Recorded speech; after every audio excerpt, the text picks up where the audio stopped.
Hello दोस्तों, नमस्कार दोस्तों। स्वागत है आपका आज के हमारे ब्लॉग में। दोस्तों चिंकी जो है वो स्कूल से आ गई है, साथ में 50 किलो चीकू लाई है। दोस्तों चीकू का हमने जो है वो चीकू शेक बना करके पी लिया है। दोस्तों इस तरह की बातें नहीं करेंगे तो भाई आपका ज्ञानवर्धन कैसे होगा। दोस्तों झाड़ू पोछा भी लगा लिए है। दोस्तों झाड़ू पोछा अवश्य लगाया कीजिए।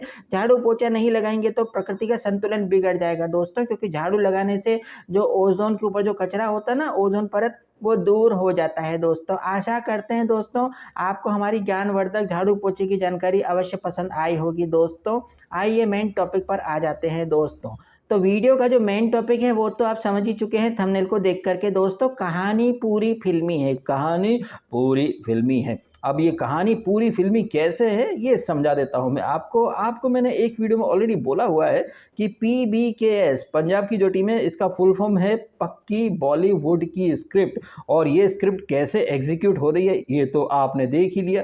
ये पंजाब की टीम जो कि KKR के अगेंस्ट, जिसमें कि सुनील नारायण है, वरुण मिस्टीरियस है, चक्रवर्ती, हर्षित राणा, और इस टीम में है आंद्रे द रसल मसल। कहने का मतलब है कि KKR की टीम जो कि अभी फिलहाल पॉइंट्स टेबल में नंबर 1 पर बैठी हुई है, उस टीम के अगेंस्ट ये PBKS 262 रन 262 चेस कर मारती है। बट यही जो 260 चेस करने वाली पंजाब की टीम है, ये चेन्नई के अगेंस्ट चेस नहीं कर पाती है। कल RCB के अगेंस्ट 240 का जो टारगेट था, आई थिंक 242 ऐसा कुछ था, 241 if I am not wrong. तो वो टीम जो कि 260 चेस कर लेती है, उस टीम के अगेंस्ट जिसमें कि सुनील नारायण है, वरुण चक्रवर्ती है, हर्षित राणा है। मेरे कहने का मतलब है कि RCB की बॉलिंग का अगर आप KKR की बॉलिंग से कंपेयर करेंगे तो KKR की बॉलिंग डेफिनेटली बेस्ट होगी। बट ऐसी बेस्ट बॉलिंग यूनिट के अगेंस्ट पंजाब की टीम जो है वो 260 चेस कर लेती है, लेकिन RCB के नूबड़े बॉलर्स के अगेंस्ट ये टीम चेस ही नहीं कर पाती है। ये चीज़ अगर आपको नॉर्मल लग रही है तो बहुत अच्छी बात है, बट मेरे नज़रिए में ये चीज़ें कतई नॉर्मल नहीं है। ये चीज़ें एक स्क्रिप्ट को फॉलो कर रही हैं, और ये स्क्रिप्ट क्या है ये तो आपको मैं पहले भी समझा चुका हूँ, अभी फिर से समझा देता हूँ। अब कल का जो मैच था वो पंजाब और RCB दोनों के लिए डू और डाई वाली सिचुएशन थी, करो या मरो वाली सिचुएशन थी। तो ऐसा मैच जो कि मस्ट विन वाला मैच है, उस मस्ट विन वाले मैच में पंजाब की टीम जीतने के इरादे से उतरती ही नहीं है। और इस मैच का जो फैसला था वो तो टॉस के टाइम पर ही डिसाइड हो गया था, जब सैम करन आता है और कहता है कि हमारी टीम में हम लिविंगस्टोन को लेकर के आ रहे हैं और एक नए बॉलर को लेकर के आ रहे हैं। नए बॉलर जो था उसका नाम मेरे को याद नहीं आ रहा है, करियप्पा ऐसा कुछ नाम था। काफी बढ़िया बॉलिंग की उसने, 2 विकेट लिए, उसकी बॉल पर कैच भी छूटे, और कैच किसके छूटे इसके बारे में हम बात करेंगे थोड़ी देर के बाद। बट फिलहाल अपन टॉस की जो चर्चा चल रही थी उसको कंटिन्यू करते हैं। तो सैम करन टॉस के टाइम पर बोलता है टॉस जीत गए हैं, हम तो चेस करेंगे, और बैटिंग को स्ट्रॉन्ग बनाया है रबाडा और हरप्रीत बरार, इन दोनों को हम नहीं खिला रहे हैं। जैसे ही सैम करन ने बोला कि रबाडा नहीं खेल रहा है, हरप्रीत बरार नहीं खेल रहा है, वहीं पर आपको समझ में आ जाना चाहिए था कि पंजाब वाले ये मैच जीतने के लिए खेलना ही नहीं चाहते। उसके बाद जो हुआ आपने देख लिया। 7 ओवर के अंदर पंजाब की टीम 4-4 कैचेस छोड़ देती है। उन 4 कैचेस में से 2 कैच छूटे हैं सम्राट चोकल के जो 90 मार जाते हैं, और 2 कैच छूटते हैं रजत पाटीदार के जो कि ताबड़तोड़ 50 मार जाता है। अब ये चीज़ें आपको नेचुरल लग रही हैं, आप कहें कि भाई क्रिकेट है कुछ भी होता है, बट ये प्रोफेशनल क्रिकेटर हैं भाई साहब, ये प्रोफेशनल क्रिकेटर हैं, इनकी मसल मेमोरी है ना। अरे मसल मेमोरी से याद आया, क्या मसल मेमोरी सिर्फ जीतने के टाइम ही आपको हाईलाइट करनी पड़ती है क्या? ये पंजाब की जो जितने खिलाड़ी हैं सारे प्रोफेशनल्स हैं, डे इन डे आउट वो यही करते फिरते हैं। तो क्या कैच के टाइम पर मसल मेमोरी घुइयां के खेत में घुस जाती है क्या? ये कतई नेचुरल तो नहीं था जिस तरह से कैच पर कैच छूटे हैं। पहले ओवर में चोकल का कैच छूटता है, तीसरे ओवर में फिर चोकल का कैच छूट जाता है, और ऐसे भी नहीं था कि कोई बहुत डिफिकल्ट कैचेस हो। ये आप बोल सकते हैं कि जो पहला वाला जो कैच छूटा था जो कि पीछे की तरफ भाग रहा था फील्डर, वो डिफिकल्ट था। बट तीसरे ओवर में तो वो जो नया बॉलर था करवप्पा, उसकी बॉल पर रायली रूसो के हाथ में बिल्कुल हिलना डुलना नहीं था, हाथ में लड्डू आया था, लेकिन रायली रूसो ने कैच टपका दिया। और ये रायली रूसो आता है साउथ अफ्रीका से, और साउथ अफ्रीका के फील्डर तो ताबड़तोड़ माने जाते हैं। इसके बावजूद अगर आपको लग रहा है कि यार क्रिकेट है ये तो होता रहता है, तो मसल मेमोरी का जो लॉजिक सम्राट चोकल जब जीतने के बाद लागू करते हैं, प्रोफेशनल हैं, डे इन डे आउट हम यही करते हैं, तो क्या फील्डिंग के टाइम पर muscle memory day in day out हमारे लिए तो रोज़ की बात है। तो भाई सीधी सी बात है, ताबड़तोड़ खिलाड़ी जो कि मसल मेमोरी या फिर डे इन डे आउट वो चीज़ करते फिरते हैं, प्रोफेशनल हैं, तो उनसे आप ये उम्मीद नहीं करते हैं कि वो ईज़ी कैचेस टपका देंगे अनलेस उन्हें बोला गया हो। और ये तो आपने देख ही लिया कल के मैच में, रबाडा जिसका कि रिकॉर्ड आरसीबी के अगेंस्ट बहुत अच्छा है, ताबड़तोड़ है। हरप्रीत बरार जिसके स्टैट्स और रिकॉर्ड आरसीबी के अगेंस्ट बहुत अच्छे हैं। ये दोनों खिलाड़ी कल के मैच में खेलते ही नहीं है, वो भी तब जबकि पंजाब के लिए एक मस्ट विन सिनेरियो था ही है। अगर आपको मेरी बात पर यकीन ना हो तो आप खुद चेक कर लीजिएगा, रबाडा के स्टैट्स 8 मैच खेले हैं और तकरीबन 18 विकेट लिए हैं। रबाडा ने ऑन एन एवरेज 2-2.5 विकेट पर मैच वो अगेंस्ट आरसीबी लेता है और किंग चोकल को तो वो 3 बार डिसमिस कर चुका है अपनी बॉलिंग पर। और पिछला जो मैच था आरसीबी और पीबीकेएस का इसी आईपीएल में, आपने देखा उस मैच में भी रबाडा ने 2 विकेट लिए थे, हरप्रीत बरार ने 2 विकेट लिए थे, लेकिन वो दोनों खिलाड़ी कल के मैच में नहीं खेले। यहीं पर पता चल जाता है कि पंजाब की जो टीम है वो जीतने के इरादे से खेलना ही नहीं चाहती थी। और रही सही कसर तो कैच पर कैच छोड़ करके। और एक चीज़ जो आपने देखी होगी कि जब आरसीबी की टीम बॉलिंग कर रही थी तो 2 विकेट करण शर्मा ले जाता है, 2 विकेट ले जाता है वो स्वप्निल सिंह करके नया खिलाड़ी, लेफ्ट आर्म ऑर्थोडॉक्स।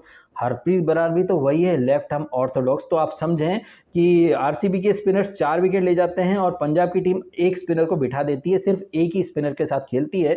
ये चीज़ें again I will repeat my self कि ये चीज़ें आपको नेचुरल लग रही हैं, नॉर्मल लग रही है तो बहुत अच्छी बात है, जबकि हकीकत में ये चीज़ें कतई नॉर्मल और कतई नेचुरल नहीं थी। ये चीज़ें एक परफेक्ट स्क्रिप्ट को फॉलो कर रही थी। और स्क्रिप्ट क्या थी कि भैया आरसीबी जो है उसे कमबैक कराना है। क्यों? क्योंकि आरसीबी में किंग हैं और किंग चोकल की ये जो टीम है ना, इसे आप पीछे के 2-3 सीजन उठा करके देख लीजिए, लास्ट के जो 2-3 मैचेस होते हैं वो मस्ट विन वाले मैच हो जाते हैं, कैलकुलेटर वाला फेज आ जाता है। और आपने पिछले साल भी देखा था, चाहे एसआरएच के अगेंस्ट हो चाहे जीटी के अगेंस्ट हो, किंग चोकल सेंचुरी मारता है, मस्ट विन सिनेरियो जब आ जाता है और आरसीबी को डू और डाई वाली सिचुएशन में किंग चोकल खड़ा होता है। और इसी बात के ऊपर तो सहवाग और इन लोगों ने एक पीपीटी बजाना शुरू कर दी कि जहां मैटर बड़े होते हैं वहां किंग चोकल खड़े होते हैं। और उसी पटकथा को यहाँ पर फिर से रिपीट करवाया गया। पहले किंग के कैच छोड़ दिए गए और पुअर एंड पैथेटिक कैप्टेंसी के तहत किंग को सेट होने के पूरे मौके दिए गए।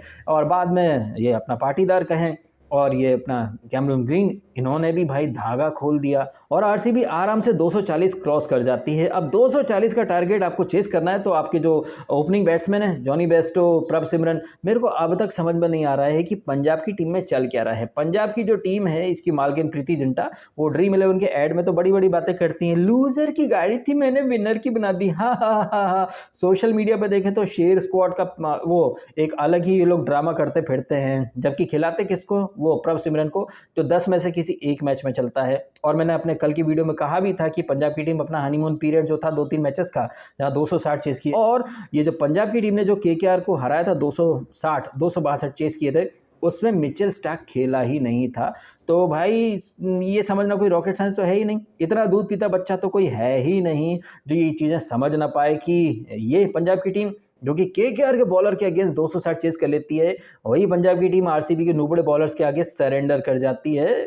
तो समझ में आ जाना चाहिए कि चल क्या रहा है। एक टीम टॉस के पहले ही अपने जो मेन खिलाड़ी है उन्हें बाहर बिठा देती है, फील्डर कैच पर कैच छोड़ते हैं, बट इसे कोई फिक्सिंग या इसे कोई स्क्रिप्ट नहीं बोलेगा। अच्छा, बोलने से मुझे एक बात और याद आई कि जैसे ही कल किंग चोकल ने ताबड़तोड़ इनिंग खेल दी, उनके जो फैंस है वो बोलने लग गए किंग किंग, और आरबीसीजे या जो और भी जो पीआर वगैरह हैं वो लग गए कि भैया किंग ने जवाब दिया, किंग के हेटर्स अब कहाँ जाओगे, ये वो बेस्ट बैट्समैन ये वो। अगर किंग आपके वाकई में बेस्ट हैं तो उनकी टीम बेस्ट क्यों नहीं है? उनकी टीम अभी भी प्लेऑफ की रेस से बाहर है और नंबर 7 पर बैठे हुए थाला फॉर अ रीजन। आज थाला का मैच भी है वैसे, और थाला की टीम जीटी से खेलेगी तो जीटी तो वैसे भी फुस्सी पटाखा टीम है। अगर देखा जाए ना तो पंजाब, जीटी और एलएसजी ये एक ही थाली के चट्टे बट्टे हैं। इनकी टीमों के बारे में सोशल मीडिया पर इतना हाइप क्रिएट किया जाता है। आजकल तो जो इंस्टाग्राम के इन्फ्लुएंसर्स हैं या जो क्रिएटर्स हैं उन्हें हायर कर लेती हैं आईपीएल की टीमें, और आईपीएल के जो खिलाड़ी हैं, जो क्रिकेटर्स हैं, वो ग्राउंड से ज़्यादा समय तो कैमरे के आगे स्पेंड करते दिखते हैं। इनफैक्ट कई लोगों के किंग, जिन्हें आप किंग मानते हैं, वो भी है पेमेंट पेज़ैप पेमेंट। तो मतलब आप समझिए ये औकात है आपके किंग की। वो किंगफिशर का जो पानी वाला जो ऐड है जिसमें डीके और वो मैक्सवेल, मतलब इतनी फेक हंसी, इतना फेक कतई क्रिंज टाइप की एक्टिंग, वो हार्दिक पांड्या, ईशान किशन का जो ऐड आता है, ये औकात है आपके किंग की। कि कुछ पैसे फेंके तो king payment payment payment payment payment छमियापंती करते हैं आपके किंग। आपके जो किंग हैं उनके 2-2 कैचेस छूट जाते हैं, तब जाकर के तो किंग जो है वो 90 बनाते हैं। अब किंग ने जो रन बनाए वो 190 के स्ट्राइक रेट से बनाए तो लोग खुश हो गए। बट अगर हम किंग की इनिंग को ट्रेविस हेड से कंपेयर करें तो अगेन किंग की इनिंग जो है वो टुकटुकाना ही है। और मुझे याद आ रहा है कि आरआर वर्सेस डीसी का इस सीज़न का जो पहला मैच था, जिसमें कि रियान पराग के भी 2 कैच छूटे थे, तब उस मैच के बाद ना मुझे कुछ कमेंट्स आए थे कि अरे यार भाई इतने कैचेस छूटेंगे तो कोई भी रन बना देगा। बट ये वाला जो लॉजिक है वो किंग के ऊपर अप्लाई नहीं होगा कि भाई 2-2 कैचेस छूट जाएंगे तो कोई भी रन बना लेगा। और किंग जिस तरह से आईपीएल का जो ये वाला फेज होता है जहाँ पर मस्ट विन सिनेरियो हो जाता है, किंग वहाँ पर रन बनाता है, हर सीजन में बनाता है। और ये जो सिनेरियो है ना कि मतलब मस्ट विन सिनेरियो है, सारे मैचेस जीतने हैं, ये इसी टाइप के सिनेरियो में आकर के किंग का ये जो बल्ला है ये रन क्यों उगलता है। टूर्नामेंट के स्टार्ट से किंग इस तेवर में क्यों नहीं खेलते हैं, इसके बारे में कोई सवाल जवाब वगैरह कुछ नहीं होगा। तो जो पटकथा, जो स्क्रिप्ट आपने पीछे की सीजन में देखी, against GT, against SRH, king and में आकर के रन बनाता है। बट किंग के वो जो रन रहते हैं वो टीम के काम कतई नहीं आ पाते। टीम तब भी प्लेऑफ से बाहर हो गई थी और टीम अब भी प्लेऑफ से बाहर ही हो जाएगी। बस 2 मैचेस बचे हैं किंग की टीम को, और वहीं जो ऊपर जो टीमें बची हैं सीएसके, उसके भी आई थिंक 3 मैचेस तो बचे हैं। तो टॉप 4 तो कंफर्म है। केकेआर, आरआर, सीएसके और ये एसआरएच, ये 4 टीमें ऑलमोस्ट पहुंच चुकी है। अब किंग जो है वो एंड में जब सांप निकल जाता है ना, तब किंग आते हैं लाठी पटपटाने के लिए। और किंग जो है वो सांप निकलने के बाद लाठी पटपटाने के लिए आए, इसमें भर भर के मदद कर देती है पंजाब की टीम। अपने जो तुरुप के इक्के हैं उन्हें बिठा देती है इंजरी का हवाला दे करके, और फील्डर जो रहते हैं वो 7 ओवर के अंदर 4-4 कैचेस छोड़ देते हैं। तो कहाँ से आप जीतना डिजर्व करते हो। और एक चीज़ और, जैसे कि मैच के बाद ये जो किंग है, मैंने कल ऑलरेडी बोला भी था कि 2-2 कैचेस छूट गए, अब तो सेंचुरी मारेगा किंग, लेकिन किंग ने सेंचुरी नहीं मारी। बट किंग ने एक्टिंग में सेंचुरी मार दी। वो जो मैच के बाद I prefer quality over quantity, मैं ऐसा हूँ, मेरे को पता रहता है, मैं ज़्यादा प्रैक्टिस नहीं करता हूँ, मैं तो क्वालिटी प्रेफर करता हूँ, क्वांटिटी नहीं। बात तो सही है। अगर किंग जो है वो क्वांटिटी प्रेफर करते तो उनकी टीम आज टॉप पर बैठी होती ना, क्योंकि नंबर तो ज़्यादा चाहिए रहते हैं टॉप पर बैठने के लिए। लेकिन किंग जो है वो नंबर की तरफ ध्यान ही नहीं देते हैं। किंग जो है वो सिर्फ खुद के नंबर देखते हैं कि मैंने कितने रन बनाए, ऑरेंज कैप मिल जाए, टीम जो है वो खड्डे में जाए। वैसे अगर आप देखें ना तो किंग का इस तरह का ये जो पैटर्न है ये आपको हर आईपीएल में दिखाई देता है। स्टार्ट में एकदम थकेयाल रहेंगे, आखिरी के जो मस्ट विन सिनेरियो वाले मैचेस होते हैं वहाँ पर किंग आते हैं और अच्छी इनिंग खेल जाते हैं। फिर मोनोलॉग होता है, फिर मसल मेमोरी का ज्ञान, ये ज्ञान, वो ज्ञान। अच्छा, एक चीज़ और, जिस तरह से किंग ने पिछले मैच जब ये मसल मेमोरी का लेक्चर दिया था, तब किंग ने भी कहा था कि भाई कॉम बॉक्स में बैठ करके बोलना बहुत आसान है, हम डे इन डे आउट ये करते हैं, मसल मेमोरी है। तो ये muscle memory, day in day out, ये चीज़ें तभी क्यों बोली जाती हैं जब आपकी टीम जीत जाती है। जब आपकी टीम हार जाती है तब ये मसल मेमोरी कहाँ चली जाती है। और मुझे भी कई तरह के लोग ज्ञान देते हैं कि भाई घर में बैठ करके बोलना बहुत आसान है, वो क्रिकेटर है। अरे भैया, वो क्रिकेटर हैं, उन्हें करोड़ों रुपए इसी चीज़ के मिल रहे हैं कि जाएं और परफॉर्म करें। लेकिन एक प्रोफेशनल क्रिकेटर होने के बावजूद अगर आप कैचेस पर कैचेस छोड़ रहे हो, ब्लंडर पर ब्लंडर कर रहे हो, तो ये कभी नेचुरल तो नहीं है। आपको इन चीज़ों के तो पैसे नहीं मिले। क्या पता भाई ज़्यादा पैसे मिले हो कैचेस छोड़ने के, मैच हारने के, बिकॉज आईपीएल में तो ऑनर खुद जो रहते हैं वो सट्टेबाजी वगैरह करते रहते हैं। तभी तो आरआर और सीएसके बैन हुई थी, क्योंकि ऑनर खुद ही अपनी टीम की हार के ऊपर वो बैटिंग वगैरह लगाया करते थे। तो हाँ, क्रिकेटर एक्टिंग तो करते हैं आईपीएल में, ये बात तो काफ़ी बार साबित हो चुकी है। 1 ओवर में रिंकू सिंह 5 छक्के मार देता है, लेकिन एलएसजी की पूरी टीम जीटी के सामने 5 ओवर में 30 रन नहीं बना पाती है। बट इन चीज़ों को ना तो कोई फिक्सिंग बोलेगा और ना ही कोई स्क्रिप्ट बोलेगा। इन्हें डिफेंड करने के लिए लोग आ जाएंगे, अरे भाई वो भी इंसान है। जब हार जाते हैं तो इंसान है, जब जीत जाए तो अरे किंग किंग किंग आ गया, वाह वाह वाह, बेस्ट बैट्समैन बन गया। बट यही किंग अगर फ्लॉप हो जाए और उसकी टीम हार जाए तो अरे वह 10 लोग और भी तो हैं भाई, उनकी भी तो बात कर लो। कल से कोई कैमरून ग्रीन या फिर रजत पाटीदार को तो क्रेडिट दे नहीं रहा है। मोहम्मद सिराज वो भी 3 विकेट ले गया, स्वप्निल वो भी 3 विकेट ले गया, लेकिन हाइप किसका हो रहा है? King, king is back, king is back, king is best for a reason. जब जीत जाए तो किंग किंग थाला थाला, हार जाए तो अरे अकेला वो क्या करे, वो भी इंसान है, 10 लोग और भी है, अकेला क्या करे।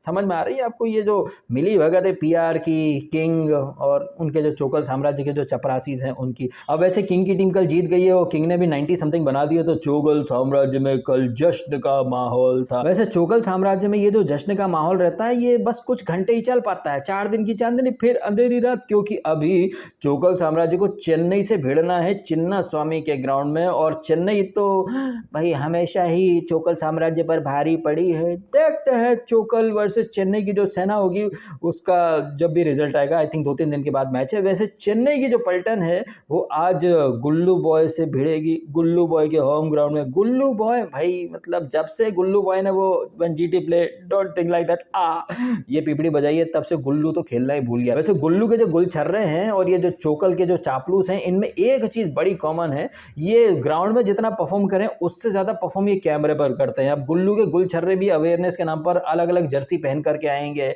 भाई इतना एनर्जी, इतना थोड़ा ध्यान या इतना इंपॉर्टेंस जो है वो अपने परफॉर्मेंस पर दे देते, गुल्लू बॉय तो आज बॉटम पर नहीं पड़े रहते। गजब बेइज्जती है। क्या कहना आपका इन सारी बातों के बारे में कमेंट करके अवश्य बताइएगा। आपने समय निकाला, वीडियो देखा, आपका बहुत बहुत धन्यवाद। और हाँ, आज क्या लगता है गुल्लू मार पाएगा कुछ या फिर गुल्लू फिर से फ्लॉप होगा? हमको तो लग रहा है गुल्लू फ्लॉप ही होगा। अपने होम ग्राउंड पर वो बार बार फ्लॉप हो रहा है। और ऋतुराज, दुबे, मिचेल, मैं समझ रहा हूँ कि आज रचिन रविंद्रा को खिलाना चाहिए, उसका इस ग्राउंड पर परफॉर्मेंस अच्छा है। बाकी देखते हैं चेन्नई वाले किस माइंडसेट से खेलते हैं। चेन्नई के मैच के बारे में कल बात कर लेंगे। फिलहाल थैंक यू सो मच।